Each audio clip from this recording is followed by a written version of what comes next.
ஒரு மனுஷன் ஒரு முறை அவருடைய ஹேர் கட் பண்றதுக்கும் அப்படியே தாடி எல்லாத்தையும் அப்படியே ட்ரிம் பண்ணிட்டு வரலாம்னு சொல்லிட்டு ஒரு கடைக்கு செல்றாரு. அந்த கடையில இருக்கிறவர் முடி வெட்ட வந்தாரு. அவரு தான் அந்த கடையுடைய ஓனர். அவங்க 2 பேரும் அப்படியே பேசிக்கிட்டே இருக்காங்க. இவரும் ஹேர் கட் பண்ணிட்டு இருக்காரு. திடீர்னு அவங்க பாலிடிக்ஸ் பத்தி பேசினாங்க, அப்புறம் வெதர் பத்தி பேசினாங்க. பேசிட்டே இருக்கும்போது திடீர்னு பேச்சு வந்து கடவுளை பற்றிய விஷயத்துக்கு வந்தது. அப்போ அந்த பார்பர் ஷாப்புடைய ஓனர் சொன்னாரு, கடவுள் ஒருத்தர் இருக்கிறாருன்றதை நான் நம்பலங்க அப்படின்னு சொல்றாரு. அப்போ இந்த கஸ்டமர் சொல்றாரு, ஏங்க அப்படி சொல்றீங்க, கடவுள் கண்டிப்பா இருக்கிறாருங்க அப்படின்னு சொல்றாரு. உடனே அதுக்கு அந்த பார்பர் சொல்றாரு, வெளியில போய் தெருவுல பாருங்க, கடவுள் இருந்தா நிறைய பிச்சைக்காரங்க இருப்பாங்களா, இல்ல கடவுள் இருந்தா நிறைய நோயாளிகள் இருப்பாங்களா, நிறைய கைவிடப்பட்ட குழந்தைகள் இருக்காங்க, கடவுள் இருந்தா துன்பம் வேதனை எல்லாமே இருக்காது இல்ல, அன்பான கடவுள் இவற்றை தான் பெர்மிட் பண்ணுவாரா, அனுமதிப்பாரா, அப்படிலாம் பேசிட்டு சொல்றாரு, கண்டிப்பா எனக்கு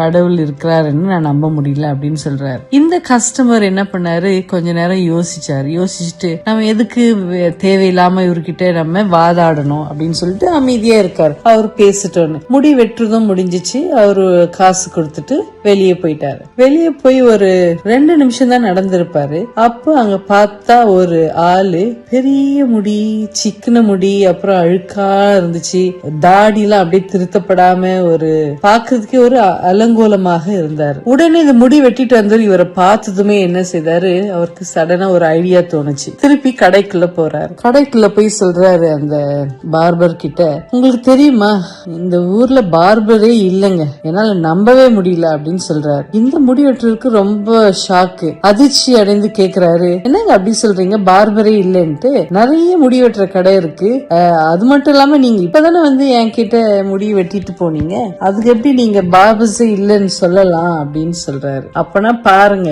பார்பர் இருந்தாருன்னா இந்த ஆளை பாருங்க அப்படின்னு சொல்லிட்டு அந்த ஆளை காட்டுறாரு. அந்த ஆள் கடைக்கு வெளியில நிக்கிறாரு. அவரை பாருங்க, முடி எப்படி வளர்ந்து சிக்கிட்டு இருக்கு, அழுக்கா இருக்கு, அவர் பாருங்க எவ்வளவு அலங்குலமா இருக்காரு, தாடி எல்லாம் சரியாவே ட்ரிம் பண்ணாம இருக்குன்னு. உடனே அந்த பார்பர் சிரிக்கிறாரு. சிரிச்சுட்டு சொல்றாரு, சார் என்ன சார் சொல்றீங்க, பார்பர் நாங்கெல்லாம் இருக்கிறோம் சார், அவங்க எங்க கிட்ட வரலன்னா நாங்க என்ன சார் பண்றது, அவங்க வந்தாதான் நாங்க அழகா முடி வெட்டி திருத்தி அவங்கள அழகா அனுப்ப முடியும் அப்படின்னு சொல்றாரு. அப்போ இந்த கஸ்டமர் சொல்றாரு, அப்படியேனா இதுதாங்க என் கருத்தும், கடவுளும் இருக்கிறாருங்க, மக்கள் தான் அவர்கிட்ட சொல்லணும், போய் உதவி கேட்கணும், அப்பதான் உலகத்துல இருக்கிற இவ்வளவு துன்பம் வேதனை எல்லாம் இருக்காது, நம்ம கடவுளை தேடினா மட்டும்தான் எல்லாம் நன்மையா கிடைக்கும் அப்படின்னு சொல்றாரு. சொன்னதும் அந்த பார்பருக்கு ஒரே ஆச்சரியம். அவர் சொன்னாரு, நீங்க சொல்றதும் கரெக்ட் தான் அப்படின்னு. கடவுள் இல்லையே என்று சொன்னவர் என்ன செய்யறாரு, இப்போ நம்புறாரு. அது போலதான் நாமும் ஏன் இந்த கஷ்டம், ஏன் இந்த துன்பம் அப்படின்னு நினைக்க கூடாது. கடவுள் ஒருத்தர் இருக்கிறார், நம்ம அவர்கிட்ட